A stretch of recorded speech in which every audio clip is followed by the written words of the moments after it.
do you tend to keep the pitching plan kind of the same, like Liam pitching on Friday, Marcus on Saturday, or did y'all mix that up?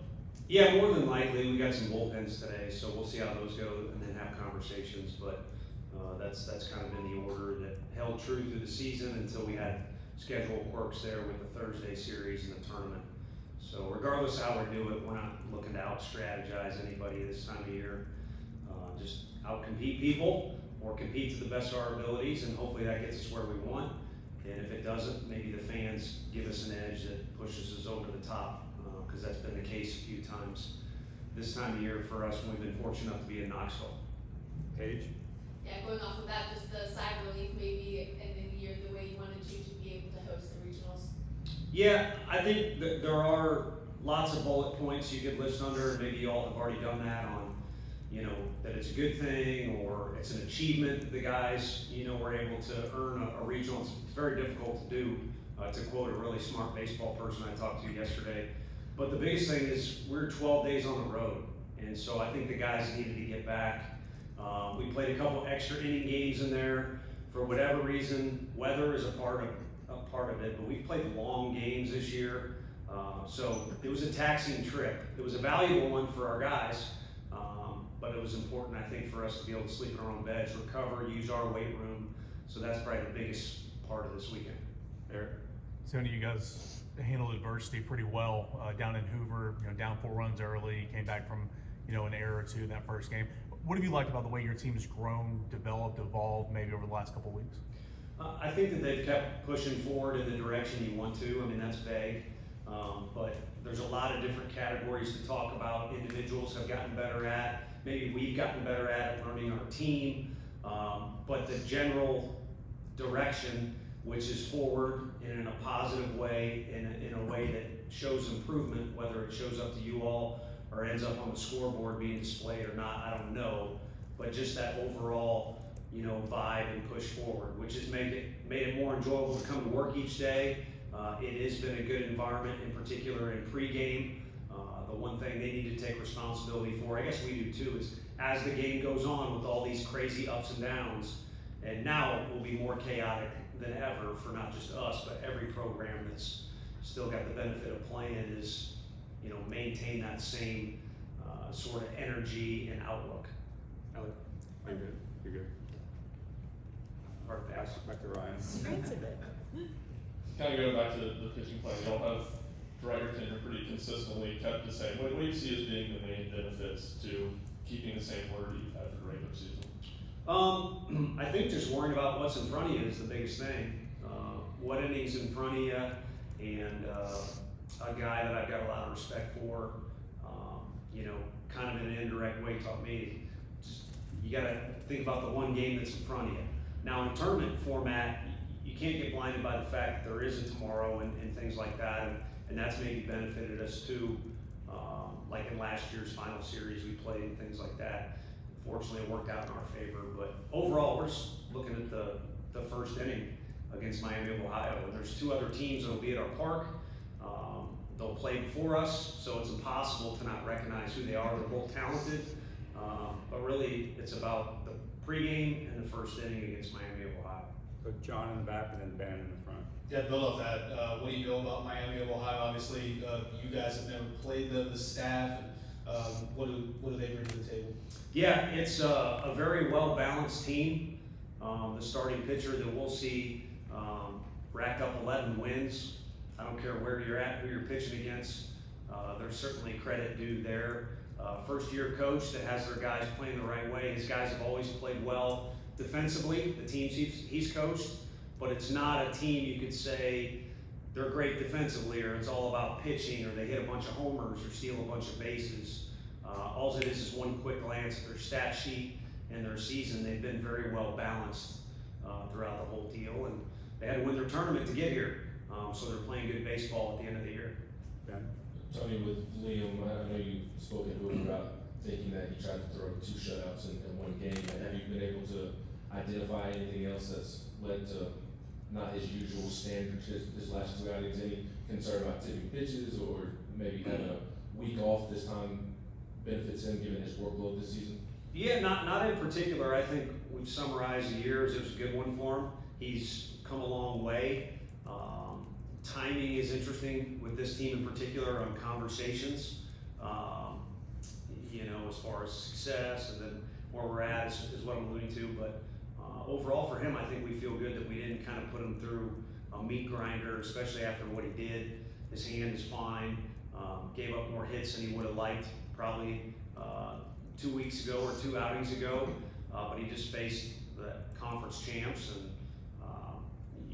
it's not like it was a terrible outing. It just wasn't up to his standard, and also we pulled him early because of what's about to go on this weekend. So I think overall in a positive place. I don't see any major concerns other than, like all of our players, he needs to be true to himself. I think arguably his best outing was when he was on his toes, going back to where he played last year, and was focused on what he was trying to do because he kind of knew the unique circumstances there. I think that's what all of our guys need to do, is just be who they are. Reese in the back. Tony, you said in Hoover that Tegan Coons needs to throw his off-speed pitches with conviction. How hard is it for a young guy to find that conviction?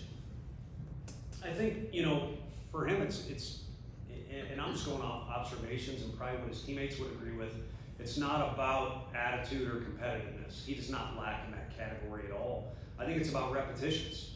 And you've seen that with some of our other guys, whether it's getting comfortable with a spot we've put them defensively, or a freshman getting comfortable with SEC play, or a pitcher just needing reps and to find the best version of himself. So I think it's about reps. And then also just at this point, in the year, you're not going to go down there and reinvent a new pitch. It's about just making a decision. This is what I'm going to do. And so to me, it'd be about that decision as much as anything. Ryan and Mike. I'm curious, with AJ missing last season, have you seen that injury or his time away from baseball kind of affect his mindset or outlook, over the offseason and into this season? I think so. And anytime you lose something, you become more appreciative of it. And then the other thing is, I think you start to think your way through the game a little bit more like a coach when you're forced to sit there and watch, and maybe you keep the chart. And then the other thing is, that's typical for most humans, is the more you invest in something, the more important it is to you. And I think that climb back, and also some of the hardships that came before it, because there was kind of some confusion what was going on, and it was a slow build really to what was an injury that was underlying there. I think on top of the appreciation, it's a little bit more of I want output equal to my input, because it's been a massive amount. Mike. Also on AJ and Brandon, when they pitch like they do in Hoover, how does that change the overall profile of the pitching staff? And does it make you think maybe that's a starter out of one of them now, or you kind of keep them in their roles they're in? Yeah, well, you scared me at first with Brandon. I don't know who that was. Let's go, Brandon. Brandon Arvidsson, that is. So Arv threw really well, and probably shouldn't have said that. I care less about any of that stuff. I don't even know what I'm doing with this, so I don't even pay any attention to any of that other stuff. But anywho, I think both those guys have shown they can go length. So whether it's start or the second inning or the ninth inning or it's extra innings, this time of year it doesn't matter. And embrace the chaos. So I think both are older guys who they've closed games, they've started games, they've done in between. And they'll probably be required to do something, if not them, somebody else, probably be required to do something they haven't normally done. And this time of year, you just take the ball and you try and get, again, to go back to what is kind of cliche, but it's true, get the guy out in front of you, and then we'll worry about what's after that. We'll do a couple more. We'll go Ben, Eric, and we'll finish with Paige. When you were watching Andrew Fisher hit last year at Ole Miss, what would your reaction have been if I told you the next season he was going to reach base safely in every single game? Was he that complete hitter last year, or how have you seen him grow from last year to this year? No, I mean, I know being from the Northeast, you're in the cage a lot because it's cold. So there's people that get credit before he even got into college. But I know he also had people at his previous 2 stops that affected his life and his ability to play. So I don't think you want to act like we just waved a magic wand over him and all of a sudden he became this complete hitter. But I think he's been helped by a support staff here. Most importantly, he talked about a decision with Tegan. He's made the decision to be better with 2 strikes, better in the zone, maybe be able to adjust his swing a little bit to get a certain type of pitch. This weekend we saw a huge variety of guys who have different strengths as pitchers. So a credit to people that have been in with him in the cage, whether it's this year or 10 years ago, but a massive amount of credit to him for making that decision to adjust and become more of a complete hitter and kind of make it more about the team offense as opposed to, hey, he can hit it 450 feet. I don't know what that feels like. I wish I did. And it's probably a feeling that kids who can do it want it all the time. So to kind of put that on reserve for the betterment of the team is something that's a statement to his character, to be honest with you. Eric and then Paige to finish things up. Going back to Mike's question about AJ and Brandon, knowing it's all hands on deck this time of the year, how is that problematic for you guys? Maybe trying to manage, when to push that button, when to send in this guy, or maybe want to save this guy for this scenario, knowing that obviously you don't win the game at hand. Yeah, we're not immune from the same thing the players are dealing with. I don't think we have one shiny moment. That's at the end of the tournament. Whatever's at the beginning of the tournament. I mean, March Madness is maybe the biggest moneymaker there is, so I gotta believe there's a bunch of TV promos and things that get you all juiced up. But my point is, it's dangerous for us and the players to overthink things, or again, to over strategize, or to think you gotta change who you are because there's a new label to this game, or there's a blue circle on the outfield wall now. I think you just kind of roll with whatever you think is gonna help you win the game. And again, that's us and the players included. And you will not be, I don't care whether it's, Pat Casey's a legend and they win back-to-back national championships where he's at. Somewhere along both of those, and he probably can remember them, there was mistakes that either the players made or the coaches. Those will happen. You need to continue forward, kind of like our team has done this year, keep pushing forward and just do what you think is gonna help you win. Maybe building off of that last sentiment you just had, I think maybe at this point in the season, mistakes are maybe highlighted more or emphasized a bit more. How do you avoid, or what are those conversations like where maybe the team is getting in their own way in certain games? How do you maybe push past that at this point in the season? Yeah, I think part of what is at the underlying root of the word confidence is it probably means you've had success in that category before, so you reflect on history, or you got, kind of a little imaginary notebook of things you've done or seen.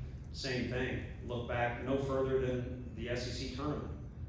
Plenty of mistakes to learn from, so you either win or you learn. Our last game, hopefully there's a lot to learn from there. We'll talk about it a little bit today. It's been light since then. And then the previous 2 games is, we made some big mistakes in that Alabama game, but it was, let's just keep playing. And then we were down in the Texas game and staring down the best bullpen and one of the best 1-2 punches in the country out of the bullpen.